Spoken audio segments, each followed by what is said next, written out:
Hello, Hello. So could you introduce yourself? my name's Syed. I'm a teacher at KSA here. I teach English and I'm from England, currently living in Korea. How long have you been here?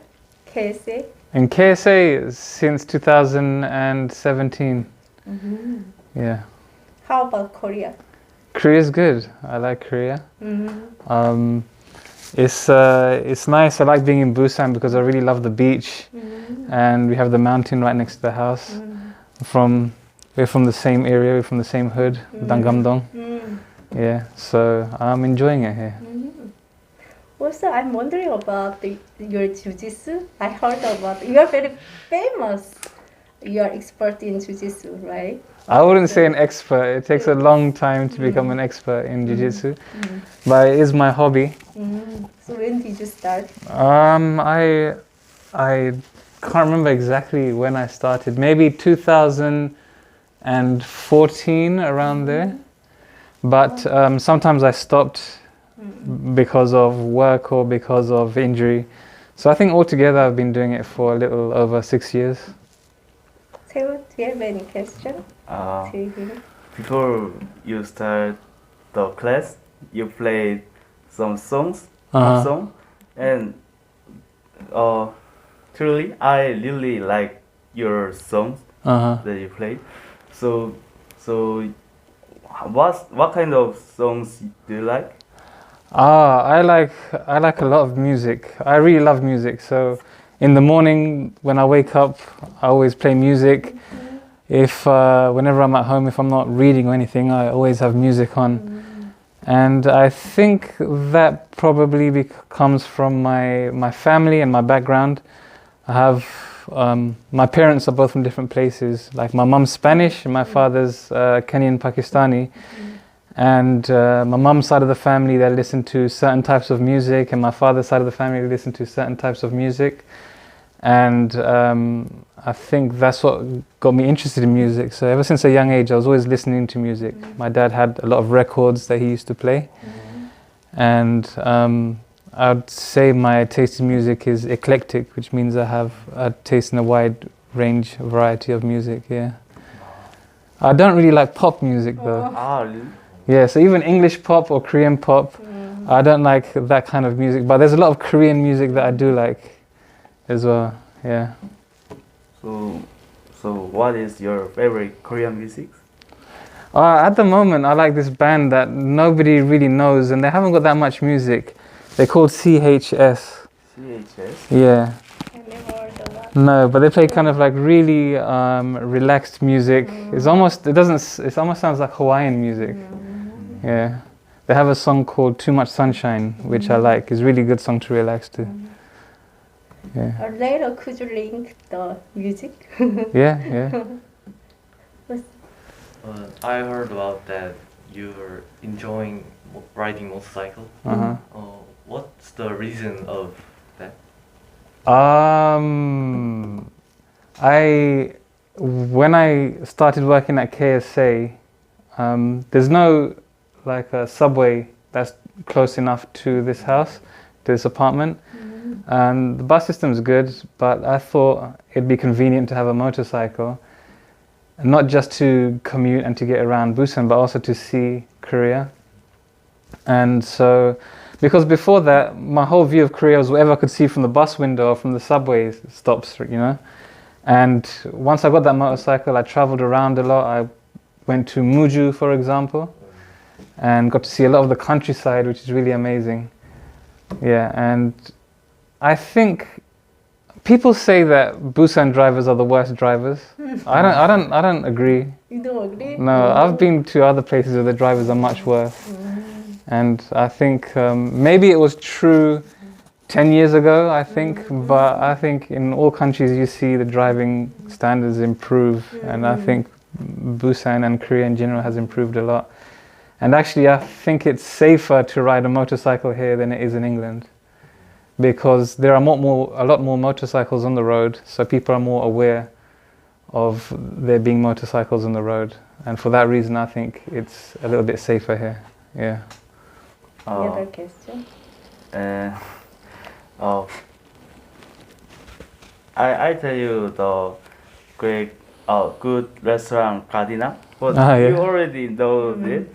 So I think you already know many good restaurant in Dangamdong. And how about tell us a good restaurant? Actually, I don't know many good restaurants in Dangamdong, which is why I asked you. I know the Gardena, and the Gardena is okay, I think. I'd say I know a lot more about restaurants in the Jompo area and Samyeon. I think Jompo is really great right now. There's a lot of small independent restaurants opening. So depending on what you like, if you like, there's so many burger shops there now. Bullshit. Yeah, my favorite one is actually called the Burger Shop. And there's Daktoritang. 닭도리탕. Yeah. There's a place called Dori, which is pretty good. And yeah, so if you ever go to Jompo, there was a place also called Bauhaus, which made Taiwanese type food, which is very delicious. And now it's become so popular, it's always too busy there. They've even opened another one, which is called Bao Market, which is more Thai and Vietnamese kind of fusion as well. So if you're ever hungry, I recommend to go around that area to eat. It's really good. Okay. Yeah. So what kind of food do you prefer? I like so many different kinds of food. There's not like one certain type of food that I prefer, I think. But Korean people always ask the question, do you like kimchi? You like it? I like 생kimchi. 생김치. I like 생kimchi. But I'm not a fan of fermented things usually. I think if I ate enough of it, I could get used to it. And I know it's very good for your gut, you know. So I should probably eat more kimchi. How about 된장, soybean, fermented soybean? As I said, anything fermented is a bit like that for me. Like denjan jjigae, it depends. You know, some restaurants, not every denjan jjigae is equal. Some of them are, so good. There's this one place in Dadepo, which is a gogi chip. Their gogi is not very good, but their denjan jjigae is so good. That's one of the best I think I've had. Yeah. So many kinds of 된장찌개. Yeah, right.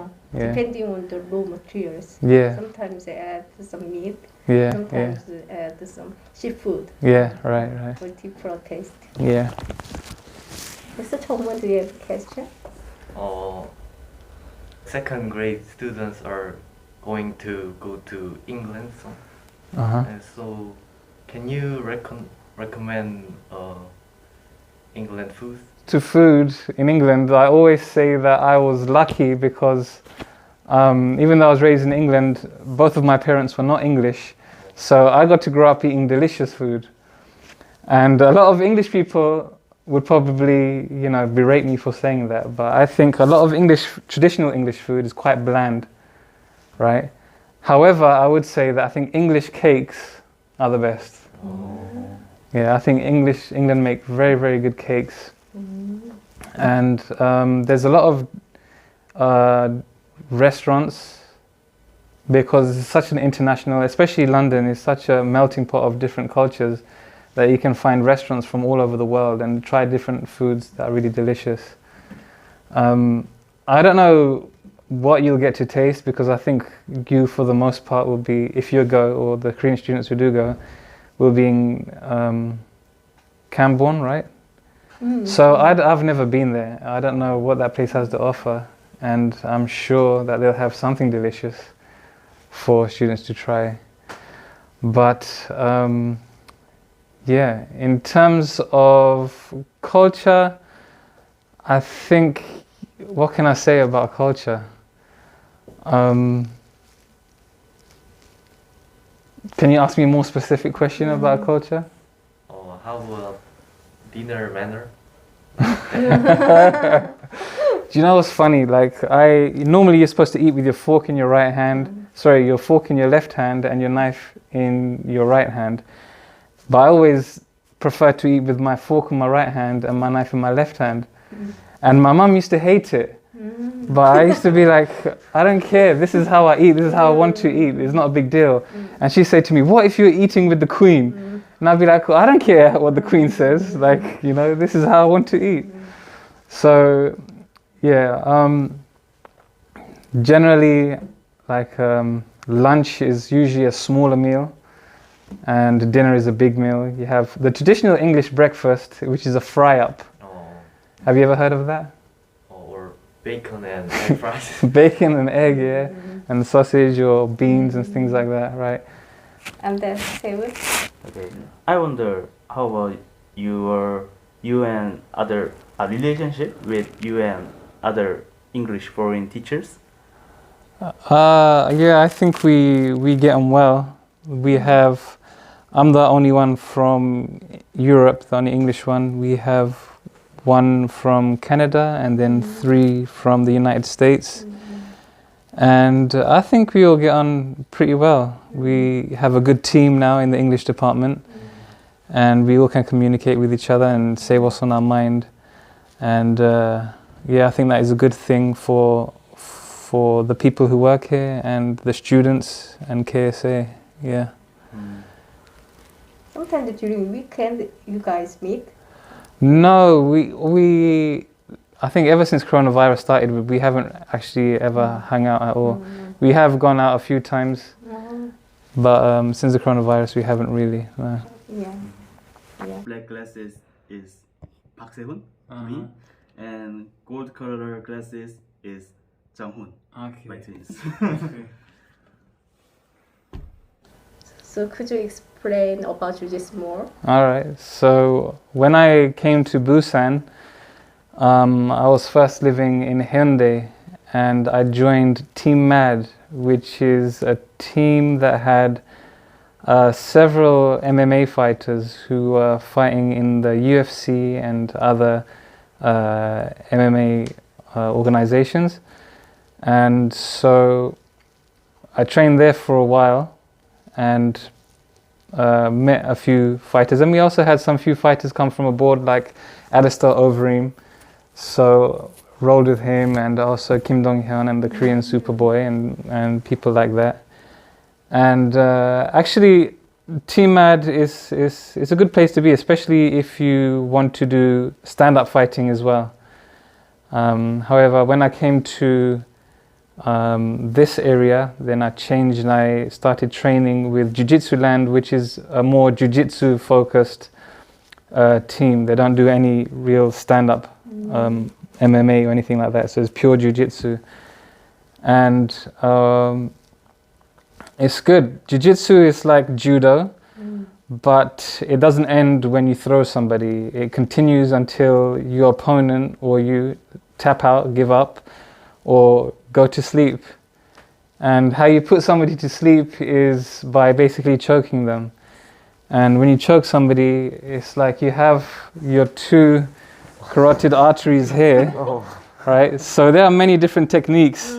The one that is like easy to do and famous to demonstrate is if you have this arm here, then I'm blocking the blood from going to his brain on both sides. And so I cup here and I squeeze, right? And so if you look, when I'm in this position, his neck is in here. So as I squeeze, I make that hole smaller.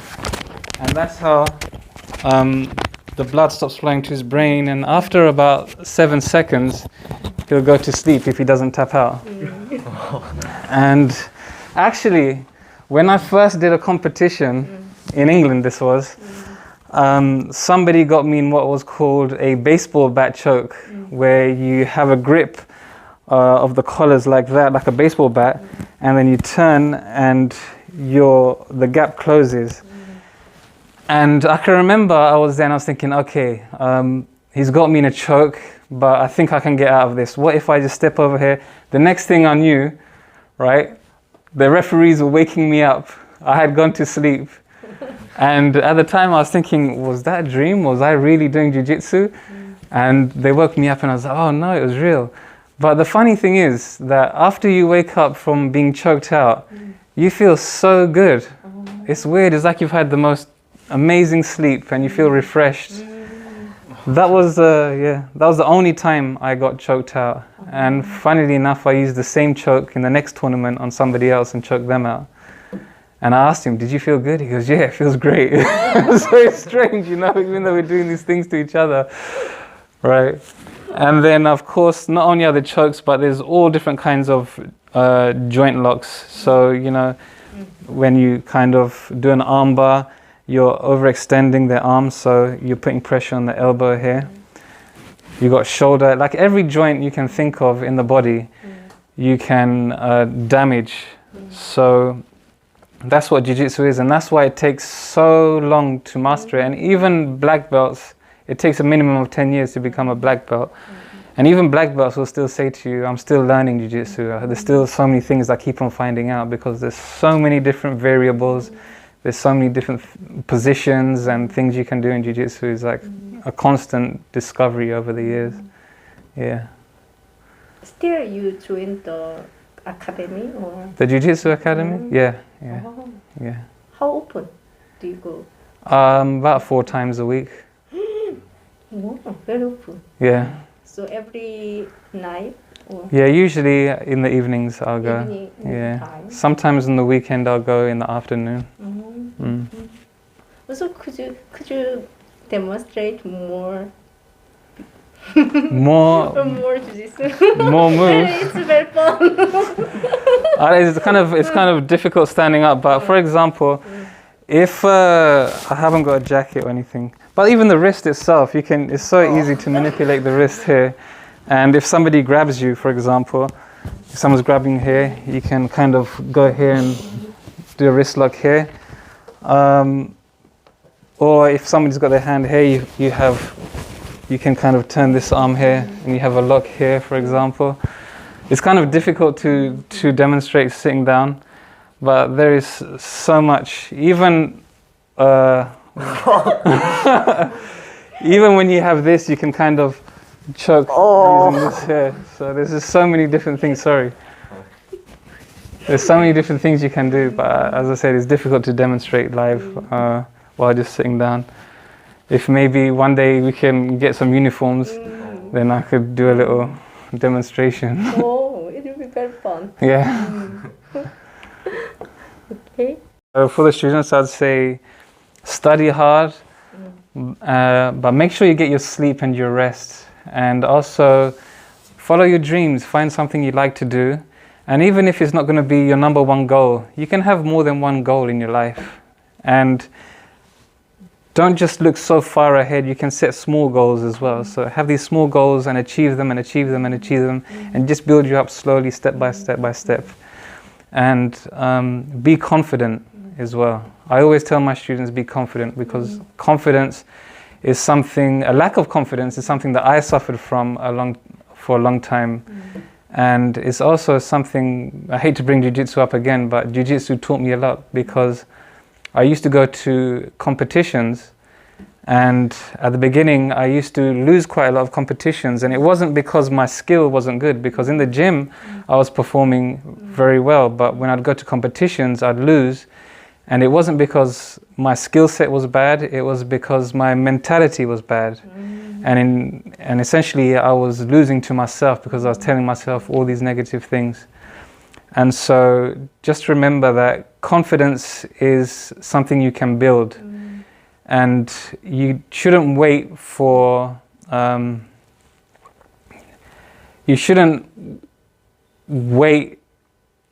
yourself to be confident in order to act confident. You should act confident, and that will make you feel confident. All right, so action before reaction. So make yourself do something, and then you'll feel the benefits after.